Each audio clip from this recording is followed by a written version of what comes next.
So earlier this week, I was having a conversation with my 3-year-old son, Davis.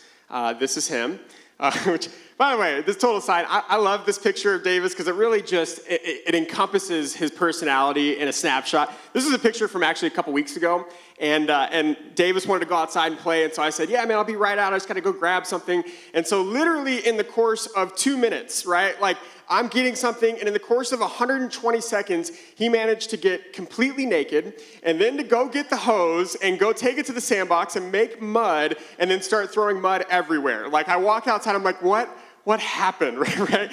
And so anyway, this week I'm having this conversation with Davis, and for those of you who have kids, you'll understand this. What you love and hate about conversations with 3-year-olds is that they tell you exactly what they're thinking, right? Like they have not yet developed a filter yet. And so I'm having this conversation with him, and all of a sudden he changes the subject kind of out of the blue, and he looks at me and he says, Daddy, you're not normal. And I'm like, excuse me? See, I'm not normal. He says, yeah, you're not normal. And he goes, Davis is normal, and Mommy's normal, and Indy's normal. That's our 1-year-old. And she goes, but you're not normal. And I'm like, how am I the one who's not normal out of everyone that you just mentioned, right? Like, because, I kid you not, to give you context, like literally like an hour ago this morning, my wife texted me and she said, your son, which anytime you read a text message that starts off with your son, not our son, you know it's bad. He goes, this is like an hour ago. She goes, your son just walked in the backyard and just pooped. Cool, right? So this is the 3-year-old that's telling me that I'm the one who's not normal, right? And so I'm like, well, what the heck? What do you mean I'm not normal? And he goes, yeah, you're not normal. He goes, Davis has hair, and Natalie, my mommy, she has hair, and Indy has hair, but Daddy's bald-headed. You're not normal.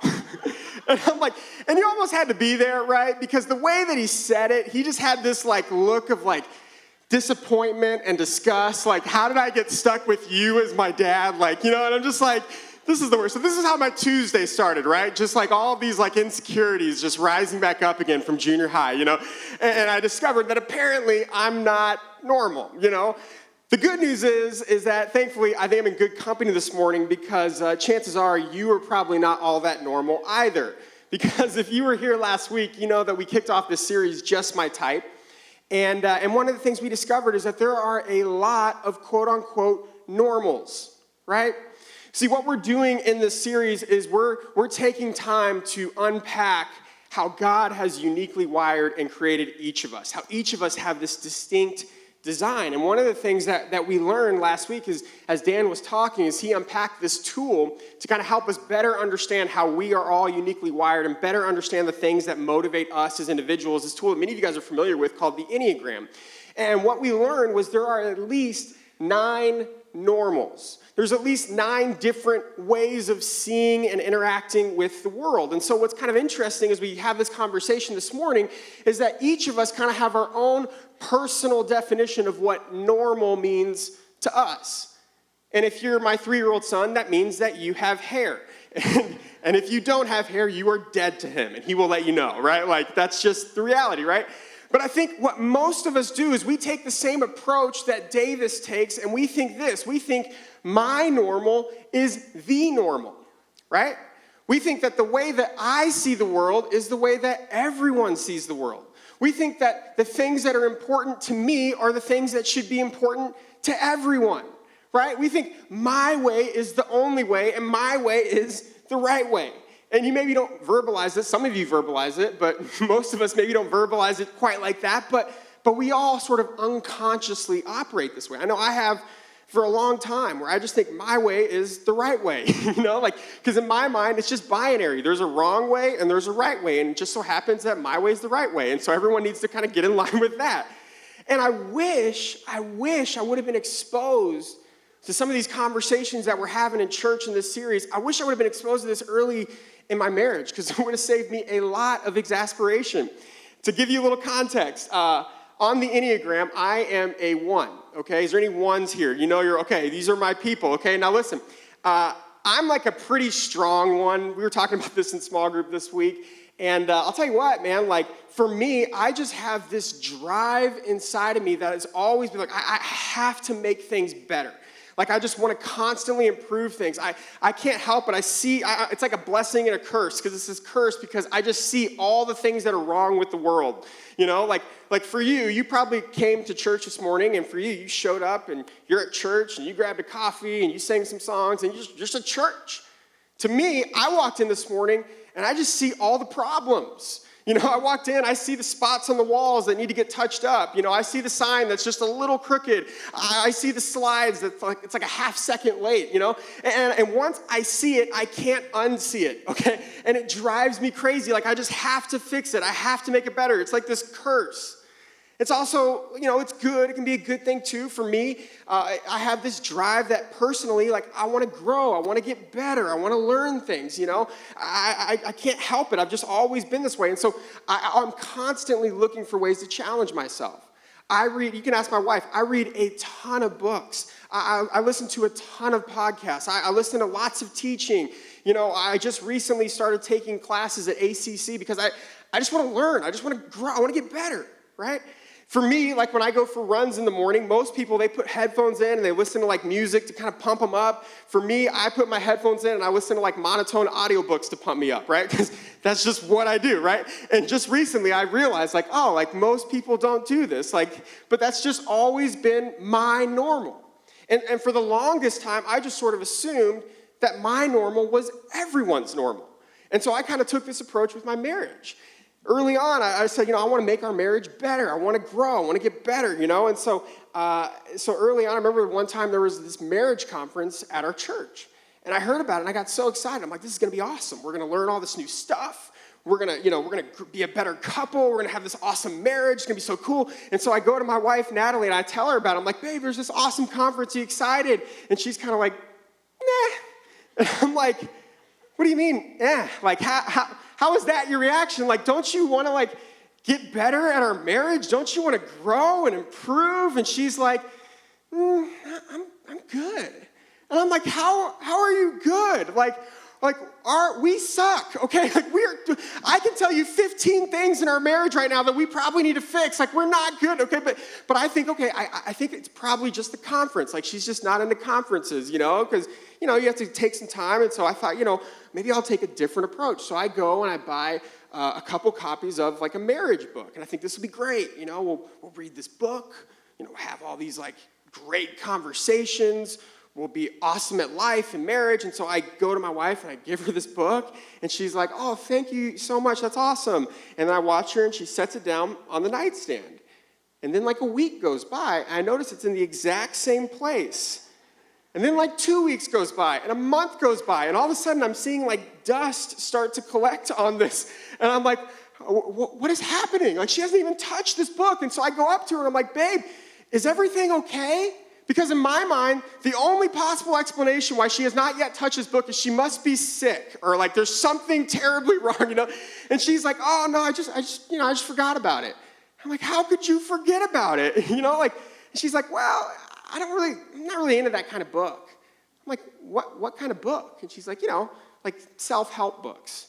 And I'm like, how do you not, you don't want to help yourself? Like, you don't want to get better, like grow? And she's like, nah, I'm good. I'm like, you're good? She's like, yeah, you know, I like my life.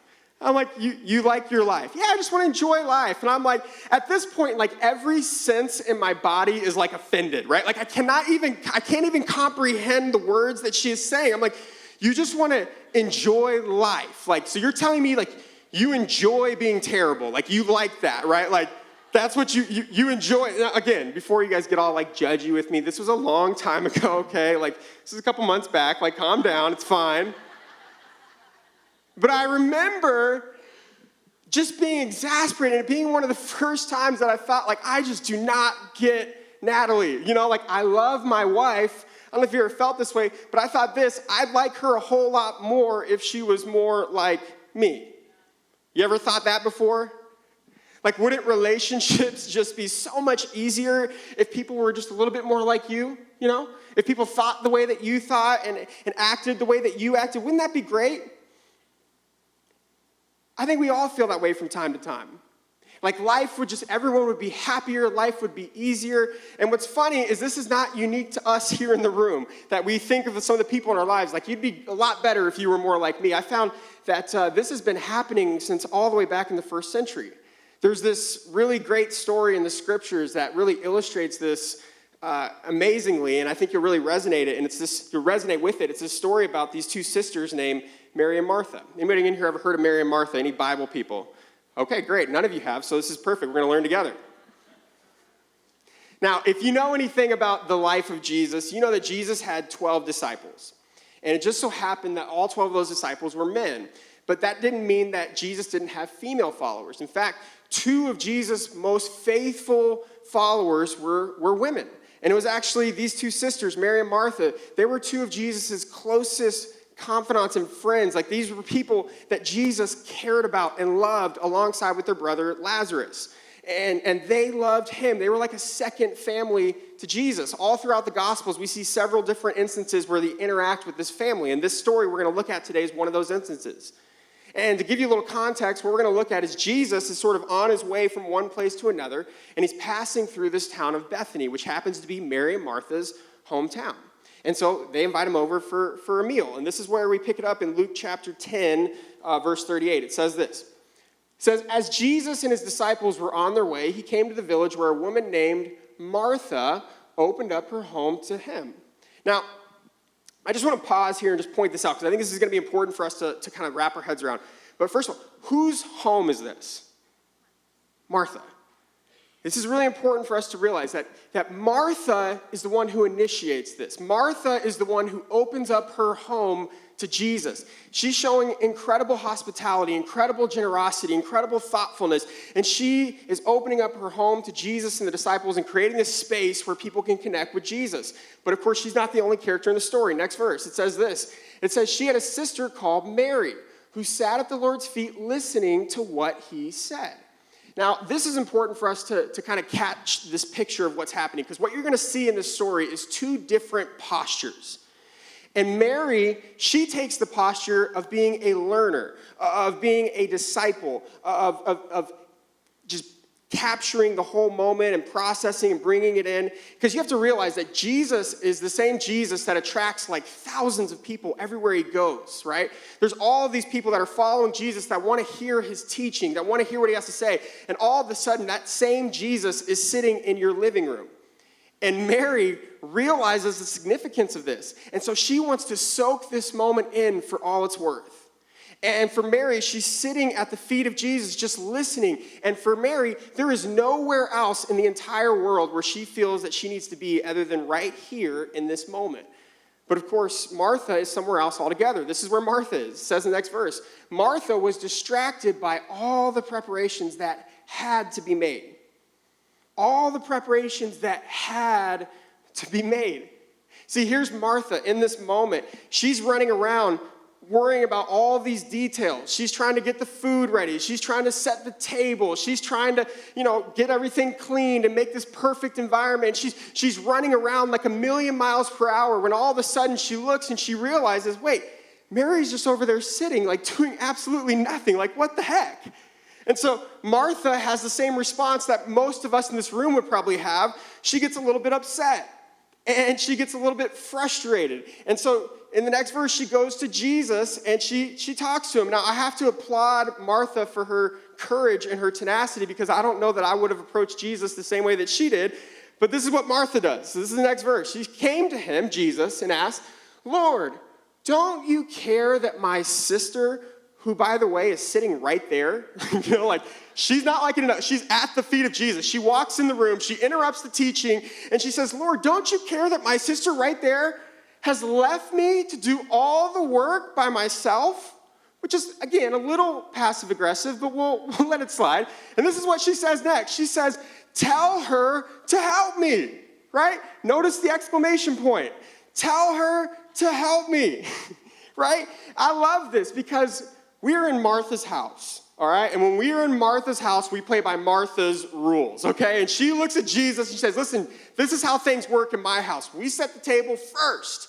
We cook the food, we organize, we get everything ready. We do all that before we listen to your cute little teachings about loving one another. That stuff's all great, but we have to do, there's work to be done. And so she's offended, and she's tired, and she's frustrated. Why? Because ultimately, Mary doesn't see things the way that Martha sees things.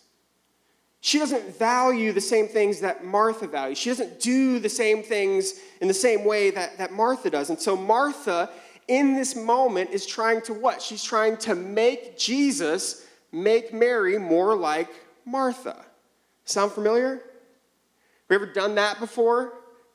Think, man, I'd like you so much more if you were just more like me. We've all prayed Martha prayers before. Usually it's when someone frustrates us and we're just on our last nerve, and so we go to Jesus, and we usually start off, really holy, and we think, great, mighty, awesome Jesus, God, please fix this person, right? Like, just fix them. In other words, make them more like me. Help them to see it my way. Help them to do it my way, because my way is the right way. And that's what ultimately Martha is doing in this moment. And I love how Jesus responds. He has this way of kind of de-escalating the moment. He looks and he says this. He says, Martha, Martha, you are worried and upset about many things. Now, let me just pause here just to help out some of the guys in the room. Only Jesus can do this, okay?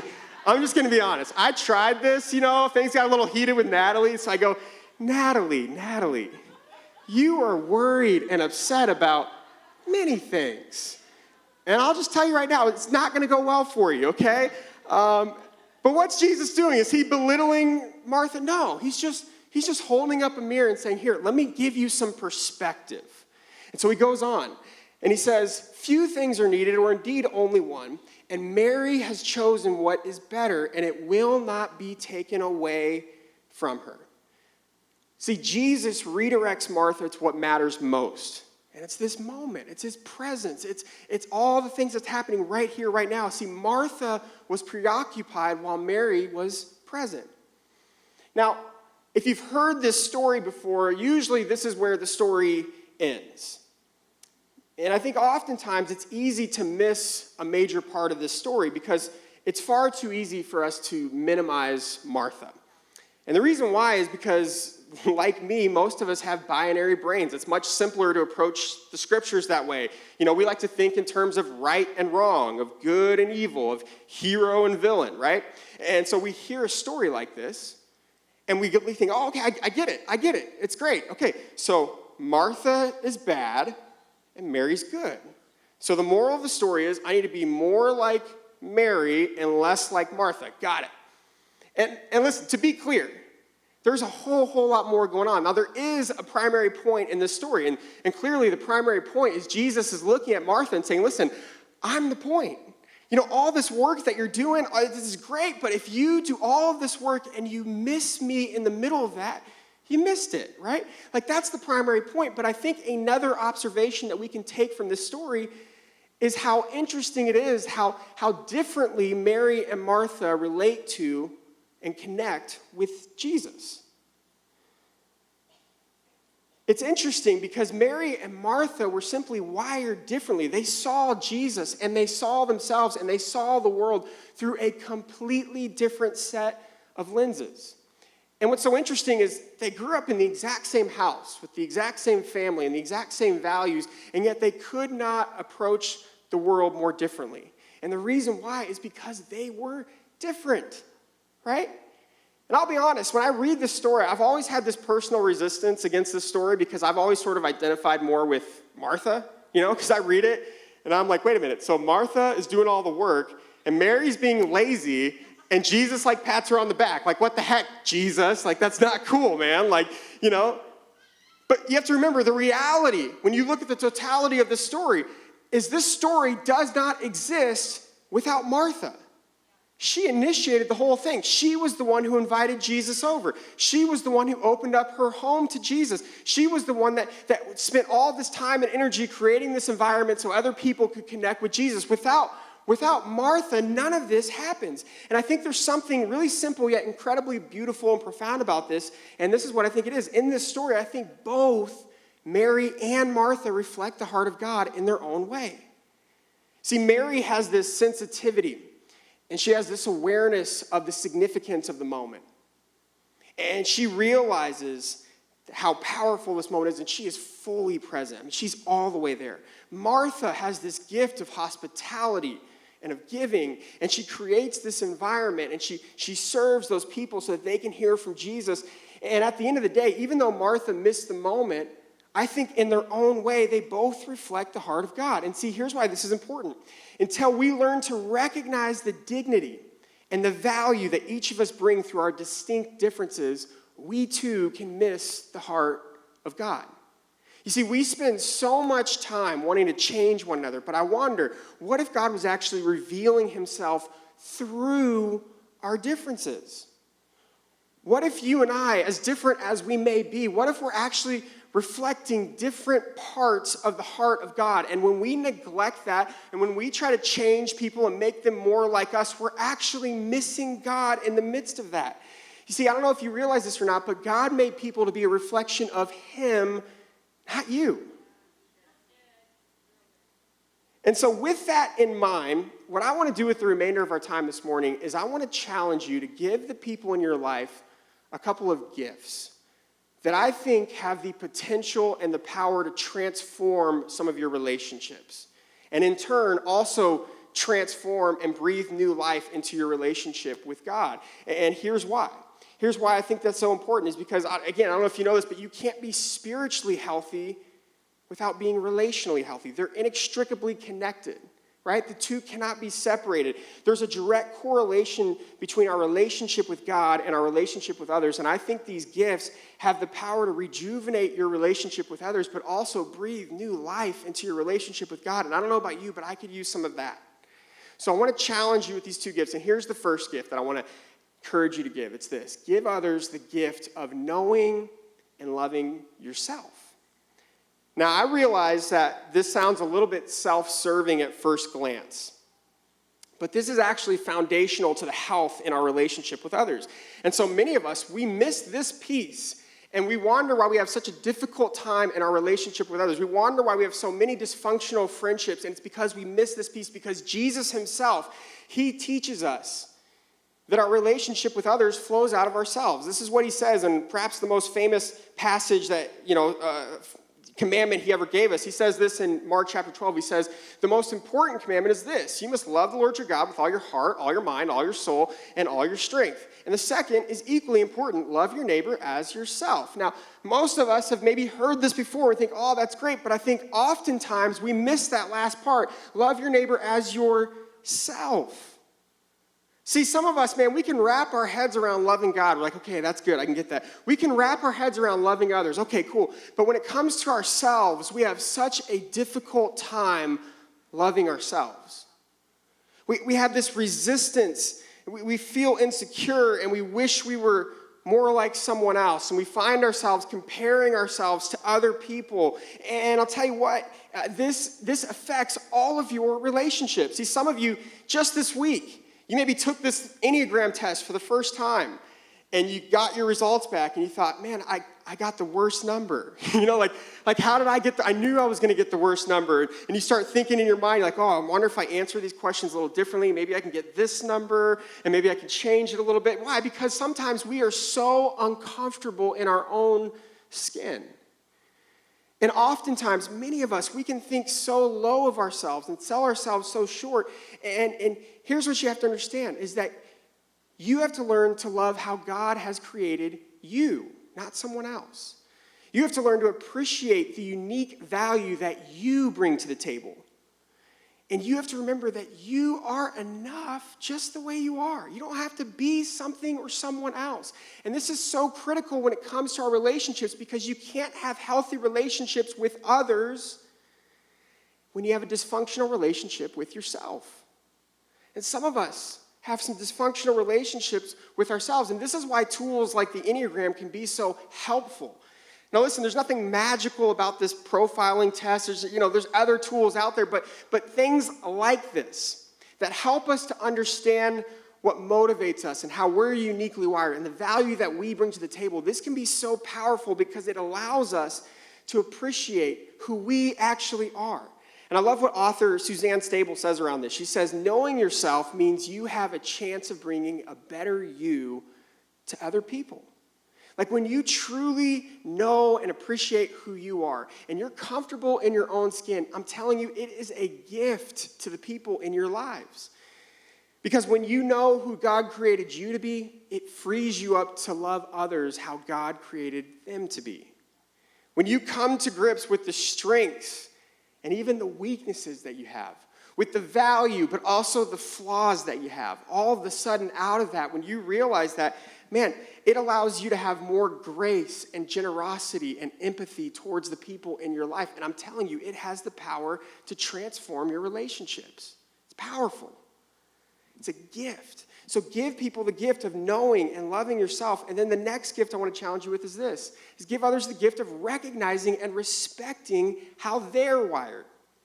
In other words, stop trying to make other people more like you, but actually take the time to get to know them and appreciate how they're wired. Remember that your normal isn't the best normal, it's just a normal, you know? And remember that actually you're at your best when the people in your lives are operating out of their truest selves, when they're not trying to conform to you, but rather they're being who God created them to be. This is powerful. And this takes time, and this takes work, but we need to learn to recognize the dignity and the divine design in every single individual in our lives. And when we do, it has the power to transform every relational dynamic that you have. Friendships, romantic relationships, when you come to people and meet them on their terms, it changes everything. In fact, just a couple of weeks ago, I was having a conversation with a buddy of mine, a guy named Jake. And I was telling him about, some things we have going on here at the church, and we started talking about this series, and he says, that's so funny. He's like, I just recently, learned about the Enneagram, and I took this test, and I'll tell you what, it has, been a game changer in my marriage. And I thought, well, tell me about that, because I have to preach about this, and I need to fill time. So tell me, no, I'm just kidding. But I said, tell me about that. And he said, yeah. He said, when I took this, all of a sudden, I realized I could see, I understood and saw my wife in a way that I never understood her or saw her before. And he talked about how when they would inevitably get in arguments from time to time, he would be trying to communicate with her, and it would just feel like she was just shutting down, and it was so frustrating for him. And so he would pelt questions at her and say, well, what do you think about this, and why did you do that, and all this, and he's getting nothing from her, and she just feels so attacked in that moment, and he feels so neglected because she's not communicating, and he's like, what the heck? And then he started to realize that the way that he's wired is he can perfectly articulate exactly what he's thinking and feeling in the moment. He wants to hash it out right then and there. But he realized all of a sudden that she was wired differently. And he took this Enneagram thing and she took it, and he realized that she was a 5. And now I'm no expert on this stuff, but what I know about 5s is that they're the investigators. They need time to process.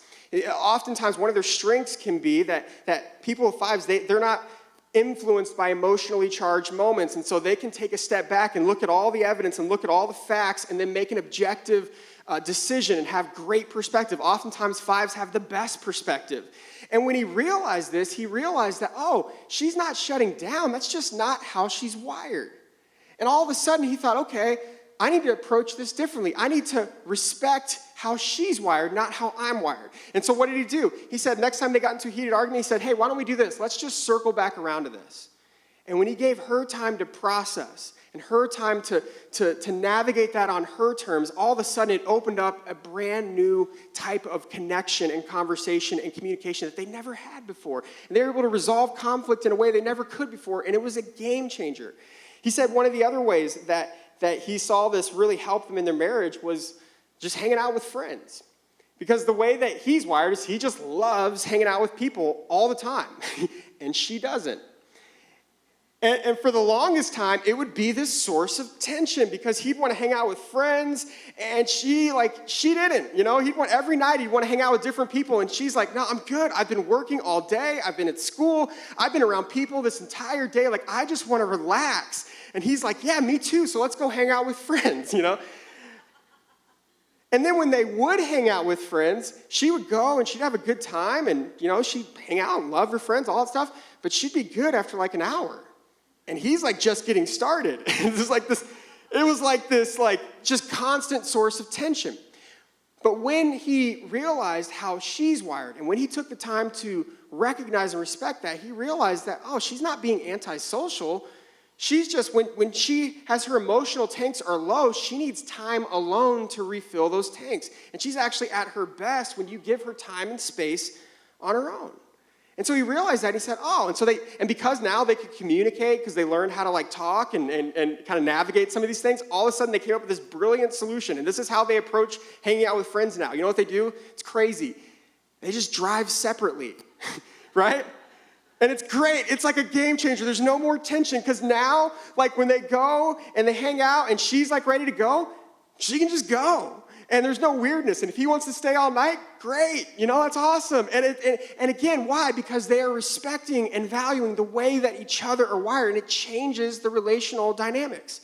And I'm telling you, this isn't just the case, with marriages or romantic relationships. This has practical implications in your workplace.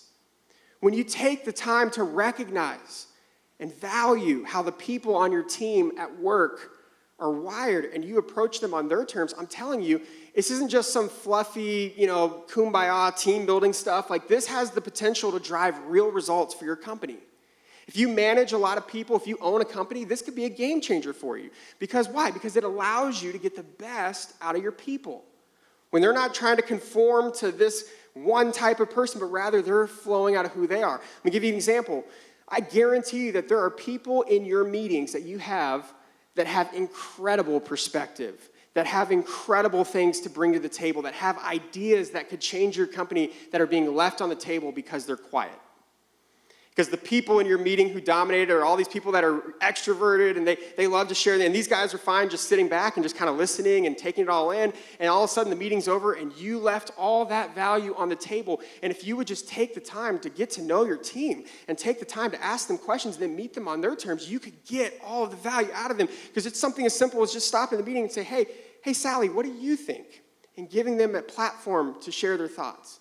There are some people on your team in the workplace who love constant feedback. They want to know if they're winning. They want to grade. They want to just tell me what's happening and I will do it. And they love that constant feedback. And so when you discover that about them, give that to them. Give them the feedback. Help them to flourish. And when you do, they're just going to continue to rise and continue to flourish. There are other people on your team who that would drive them crazy, right?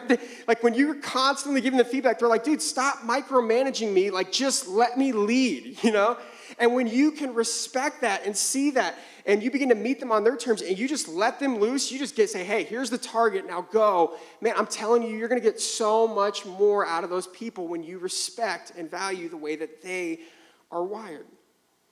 It's funny, I was thinking about this because, Dan and I here at the church, we work really closely together. Dan, if you're new around here, he's the lead pastor. I'm the executive pastor, so we work hand in hand really closely on a lot of things. And if you know both of us, you know that we could not be more different. We are so different. I tend to be pretty cautious. Dan tends to be a risk taker, right? I tend to be the kind of guy that likes to solve problems. And for those of you who know Dan, he tends to be the kind of person who creates problems, And it's true. It's true. And he's also, I think he's sick right now, so I can say whatever I want about him, and it's fine. I tend to be really detail-oriented, and let's just say Dan is not, okay? For those of you who know, in fact, just a couple weeks ago, he took a quick trip into Mexico, and he was doing some stuff, and he forgot the tiny little detail of bringing his passport, which I heard this, I'm like, how do you forget your passport, right? Because if you know anything, that's going to cause some problems on the border. And he totally forgot his passport. I'm thinking, I was just in Mexico a few months ago, and I'll tell you what, I checked for my passport 17 times, right? I had it on 3 different to-do lists. I was not going to miss my passport, right? We could not be more different. And if I'm being honest with you, early on, it kind of created a lot of tension in our working dynamic. Because we had very different perspective and thoughts on just about every single thing.